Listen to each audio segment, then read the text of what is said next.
Comment le Sarlacc a-t-il été fabriqué et animé?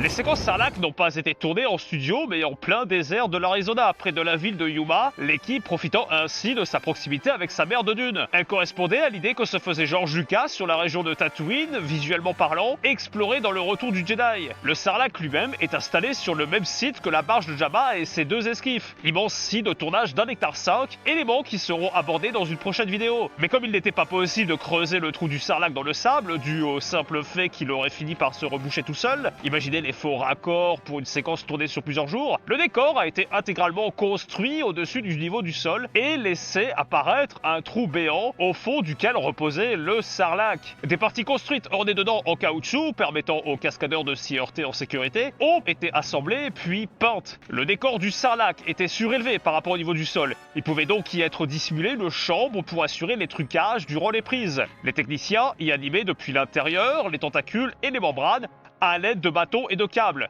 Initialement, un système hydraulique était utilisé, mais il a été flingué par des grains de sable. En plus de donner vie au Sarlacc, les techniciens réceptionnaient les cascadeurs qui se jetaient dans cette gueule à l'aide d'un gros matelas. Techniciens qui souffraient d'ailleurs de conditions de travail compliquées. L'air manquait à l'intérieur du Sarlacc et le sable leur tombait dessus régulièrement. Et d'ailleurs, ce matelas n'aura pas fait 100% du job, puisque pour chaque jour de tournage, on comptait au moins un blessé parmi les cascadeurs. Certains avaient de simples foulures, mais d'autres se cassaient des membres, et d'autres blessures nécessitaient même des points de suture. Ouais, même artificiel, le Sarlacc reste dangereux. Concernant les tentacules, initialement, ils n'étaient pas prévus. Ils figuraient bien sur les premiers concept art, mais ce n'est que tardivement que Lucas en a passé commande sur le lieu de tournage. À l'origine, le Sarlacc ne devait pas être aussi présent visuellement, et rien à voir avec l'animation aperçue à l'écran avec les rééditions de l'épisode 6, profitant des effets numériques. Pour la première sortie du Retour du Jedi, les tentacules étaient bien plus discrets. Seul le tentacule attrapant Lando Calrissian était très visible à l'écran. Pour cela, les techniciens et artistes ont pensé et fabriqué un animatronique de tentacules coûtant la modique somme de 50 000 $.